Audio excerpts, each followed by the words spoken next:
Figure it out. Hello, this is Adam Koralik with Flying and Eating. Today, let's go somewhere and do something, and make sure to like, comment, and subscribe. Hey guys, it's Adam here. On the previous episode of Flying and Eating, I made my way out to Berlin, Germany. I showed you guys Brandenburg Gate, as well as a few embassies and some parks, etc. But now, the real adventure begins. The history adventure. So when you leave Brandenburg, we head out this way. Right there is the Reichstag. Let's go take a look at it. This would be government capital building, basically, of Germany. Infamously associated with other parts of German history, but this is still the active government building. It's also just a beautiful building, if I'm totally honest about it. Behind me is the Reichstag, and around me is all sorts of stuff. There's river. You can actually see some of the skyline down there. There's that building we were talking about. Berlin's a really cool city. It's a lot of fun to walk around this one. So right outside of it, they actually have this piece of wall. This is actually from Gdansk, Poland. I've actually been to where the rest of this is. There's a big monument there because that was where Polish workers basically did an uprising in the 1980s to basically kick the Soviets out, or at least start that movement. And in solidarity with their brothers over here, as it were, they sent this eventually once the wall fell and, you know, democracy succeeded. So shall we talk a little history? Behind me is, of course, the infamous Reichstag, where this is, of course, World War II came out of this building, let's put it that way. Adolf Hitler made speeches, all that sort of stuff. That all originated from here. Now, of course, it's modern day representation of democracy and freedom around the world. But, you know, things change. So let's talk a little history of this city, because obviously it's infamous as hell. Basically what you need to know is the Germans lose the war. Duh. 1945, everything crumbles around them. May 8th, they surrender. And as I mentioned before, what had happened is the Allies knew they were going to win at a certain point. And preemptively, the four major powers, the United States, the Soviet Union, the French, and the British Empire at the time, basically said, okay, we're going to split Germany into 4 chunks. Each one of those countries will take a chunk and decommission it, etc.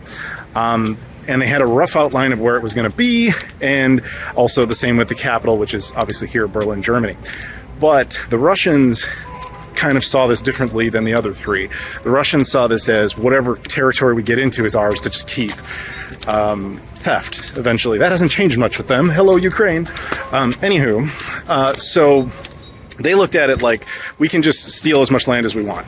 And so that's why the eastern zone of Germany was so damn big compared to the western zone. Eventually, after the war's end, the three powers, the British, French, and Americans, unified into one, and that became what we know to be West Germany. And East Germany became the Soviet zone, and effectively part of the Soviet Union. But Berlin was stuck in it. It was stuck inside of it, and they had partitioned Berlin up the same way. And this is, of course, where the wall was and all that. The interesting thing about the wall's collapse is it was one of the weirdest, dumbest stories ever. Like, the actual, day it collapsed.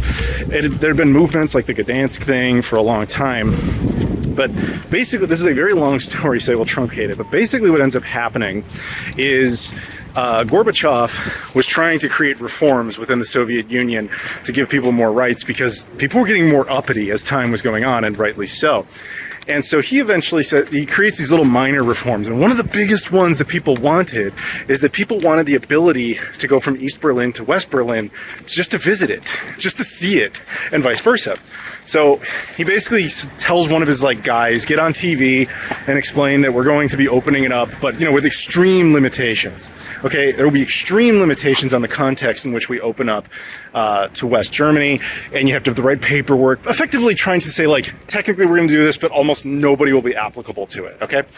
And so his guy goes on TV making his routine speech about, here's the day's update. It's like a boring C-SPAN-like thing. But at the very tail end of it, this dude who was not familiar with how you talk to the media, not familiar with how they take sound bites, not familiar with any of that, he just casually says, yeah, we're going to be opening the border. Everybody's like, what? Because he didn't explain any of the context behind that. And so the media starts freaking out, and they start reporting it all over. The Russians are saying we're going to open the border. It's going to be a thing. The East Germans are going to allow it because the Russians said it was okay, blah, blah, blah, blah. And so a lot of people in East Germany see that report because it was East German news. It wasn't actually West German news. It was East German news. And so they see the report and they're like, I can go to the West today? They just said on TV they're going to open the border. So a bunch of people show up to the border at Checkpoint Charlie, which we'll show you. And they basically say, let me in.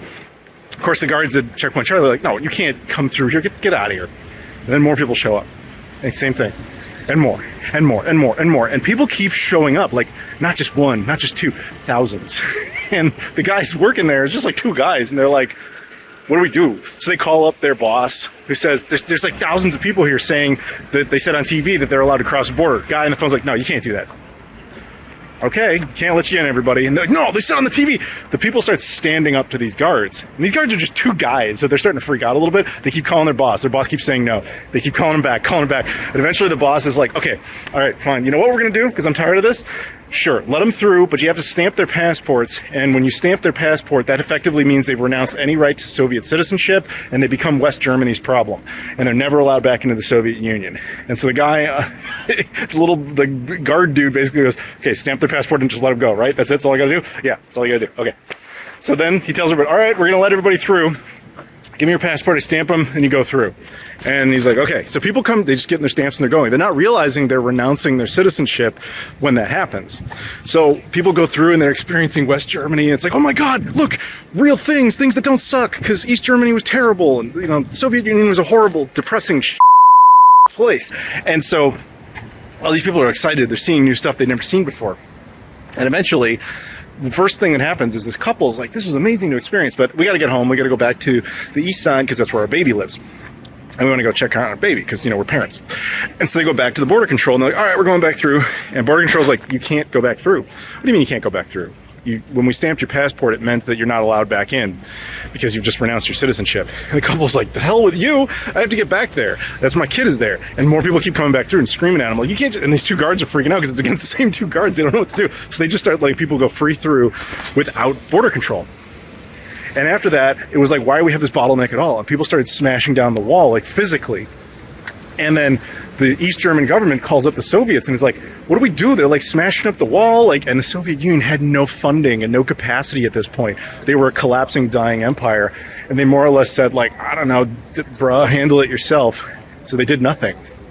That is how the wall actually fell. The people stood up to the oppression and the oppressors. It's really all it takes, guys. In the end, you have the power. Germany proved that. Welt, wir in an Airballoon, ja? All right, guys, I'm gonna help you get your bearings. So you see the U.S. Embassy back there. In front of it is the Holocaust Memorial. If you turn around, you'll see this seemingly insignificant parking lot, but you'll also see a ton of people there. There's a reason for that. I don't know if you can read what that says right there. The Führerbunker. Yeah, the remains of Adolf Hitler's Führerbunker is actually underneath this parking lot. If you need a history lesson on what the Führerbunker is, I will provide it. Basically, in World War II, Hitler, of course, was in charge of Germany. He was also a super paranoid person, and so he had a bunch of bunkers crafted throughout German-controlled territory, and the superior one was the Führerbunker here in Berlin, the capital of Germany. He wanted it somewhere that was relatively close, of course, to the Reichstag and other holds of German power. And so it was built underneath this, and this is infamously his final days were spent in this. Go see the movie Downfall if you never have; it's phenomenal.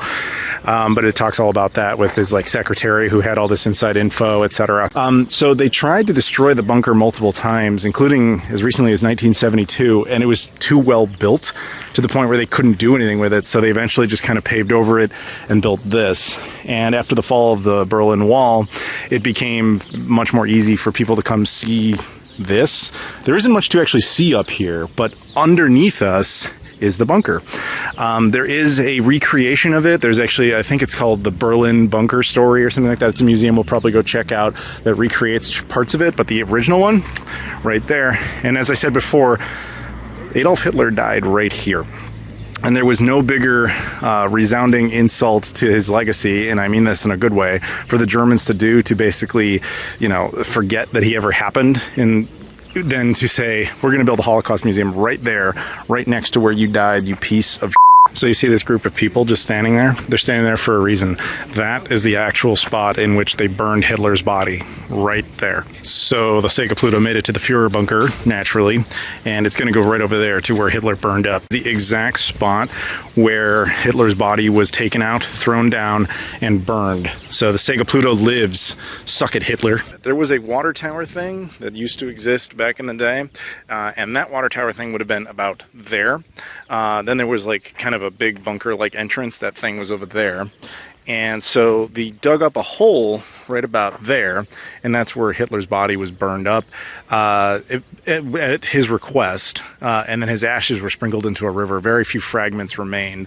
The Soviet Union, when they came in here, because the bunker goes basically under here over to that bubble tea place. The bubble tea place is basically the entrance, and underneath us right now, about right there, is actually where Hitler's room was. What remains of it is still down there, along with all the other stuff. And so right down there is where that piece of died. But then, yeah, they took his body out here, they burned it up, and then they threw the ashes basically into the river. They didn't do a very good job of it because they didn't have like the proper equipment for it.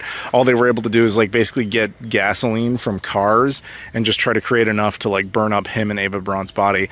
What few fragments remained were captured by the Soviets when the Red Army showed up here shortly around the very end of the war. The Soviets, the first ones in here, they knew it was Hitler's bunker, but they had no idea that he had been here as recently as just a few days prior. They had assumed he had fled to southern Germany, and so they were just kind of taking like photos, but yeah, we got Hitler's old bunker, having no idea that he had died in there. It actually wasn't until the Americans came about 8 weeks later that they knew that Hitler was dead, and this is where that had happened. And then shortly after that, Winston Churchill shows up, and the British show up to see it. And Winston Churchill, I think, was the only political leader to actually go in there. He also, it was that exact same trip that he goes over to Potsdam, and he, you know, talks with the Allies, and they come up with the plans for Japan. So this building here, which looks oldie, is apparently the only still standing building constructed by the Third Reich. It wasn't actually completed until the war was over, and it was partially damaged during the war. It never ended up serving the Reich itself, apparently, but I don't know, it's interesting to see that this is like the last remnant of any sort of official action by the, let's say, the Hitler regime. So I'm no expert on this, but you see this car, how there's like a ton of different, it's the same model, but it's like repainted, and there's a ton of them. The whole lot's full of them. I don't know the history of this car and its association with Berlin exactly, but I do know that it's famous in this city, and I think what happened is that somebody drove one of these like through the Berlin Wall at some point. That's like at best an elementary understanding of what it was, but yeah, I think that car became famous for that reason. Yeah, see, they just have a bunch of, they have it all over the place. Curry at the wall, because we're getting close to the checkpoint Charlie. So over here they have well, this is that remaining Third Reich building, and next to it they actually left up a chunk of the wall that the Russians built, just so you can see what it was like. I mean, imagine that just kind of caked throughout the entire city. And it's not just a wall, like it's a social wall, like on both sides of it, it's like effectively two different countries, but a unified people that just didn't want to live like that. And there they are, those little cars being driven everywhere. I guess people rent them and just cruise in them. As you get closer to the wall, you'll see like the golden arches, which is funny, but here you'll see the Soviet flag, you'll see the East German flag, American flag, they sell all sort of kitschy stuff. You can have American or Soviet attire. Like, they turned what used to be one of the most horrific symbols of oppression into a tourist trap, which is probably the quintessential American experience, or human experience rather. This is a great visual representation. You would see both sides of the wall, and just there's this thing perpetually blocking you, and one side of the city is so much better than the other. And since the Russians had put it up, many U.S. presidents were pressuring them, trying to get rid of this thing. And eventually it was the German people themselves that did it. Again, just an infamous piece of history, man. It's so it's really very surreal seeing this. And I know I've shown you guys a bunch of chunks of these Berlin walls, because like those slabs, you see how they're like that? I've shown you that in like almost every American U.S. presidential library has that. There's big chunks of this all over the world, because once they tore it down, people wanted it because of its infamy, but just small little samples. I think even now to this day you can still get chunks of it in gift shops. Not really shocking, but constant reminder. Berlin's a very world city. I hear more English spoken here than anything else. It's like German and English. Like, you'll occasionally hear some Polish or something like that, but a lot of English, not just from Americans. So right here, this is what I wanted to show you. This is U.S. Army's Checkpoint Charlie. And on that side, you see the American side with NATO flag, French flag, British flag, American flag, and McDonald's. This used to be the Soviet side. They used to have, I don't know if it's still here, obviously we got a lot of foot traffic and stuff going on. See, the Soviet sides, or former Soviet sides, a lot more depressing and ugly than the American side was. They have signs, "You are entering the American sector, carrying weapons, off duty, forbidden, obeys traffic rules, blah, blah, blah." Basically, they used to have, there's a KFC on this side now too. They used to have a picture of an American soldier and a Russian, oh, there he is, the American soldier. You'd be entering that side, and then when you flip up, you'd see you're entering the Soviet side. It is fascinating.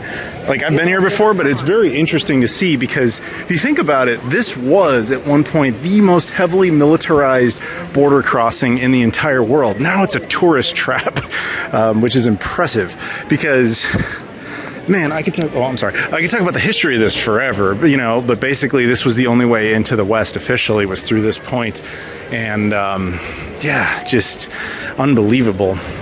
And it's really a good thing that the Soviet Union fell, because, I mean, just look how much more prosperous and better everything is without them. I decided to be patriotic and support this McDonald's, and I got a German Coke, which, by the way, is phenomenal.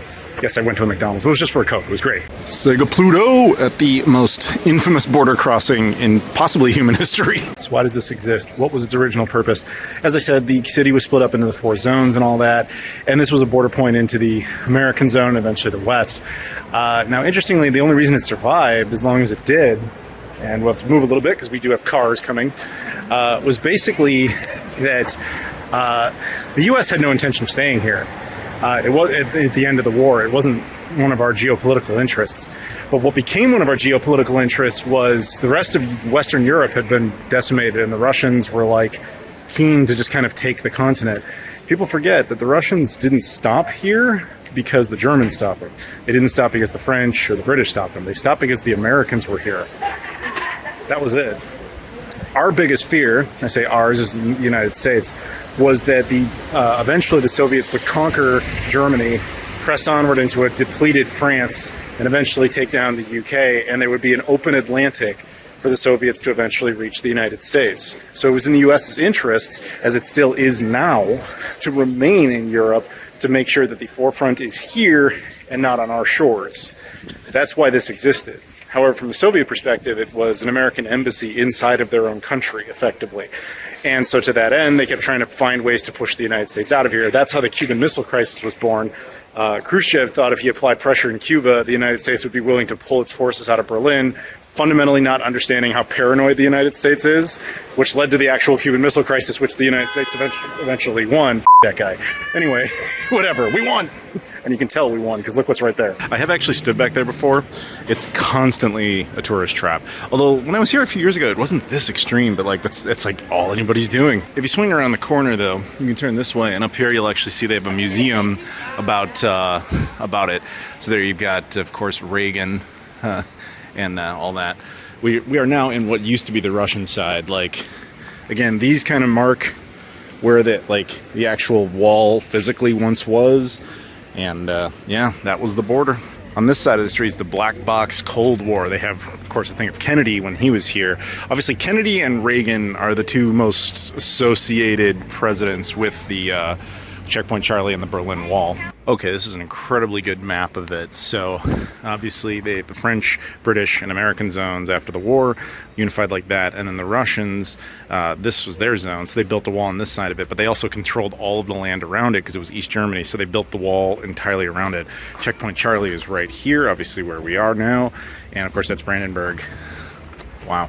This map is a good representation of what the Russians saw as the problem. So the country was split into the 4 sections: French zone, American zone, British zone, Soviet zone, and then Berlin was going to be split up the same way, but they just didn't know how far the Russians were going to get. So in the end, you had this Western zone inside the East. Inside this park, they have like a little part of the wall. You can actually stand there, take photos, that kind of selfie thing, but yeah, you know, that's cool. This is a cool little area to check out. It's free too. They have a lot of cool artwork here depicting, you know, the final years of the wall. They also have reference to the 2 tanks. So you had the USA tanks and the Soviet tanks.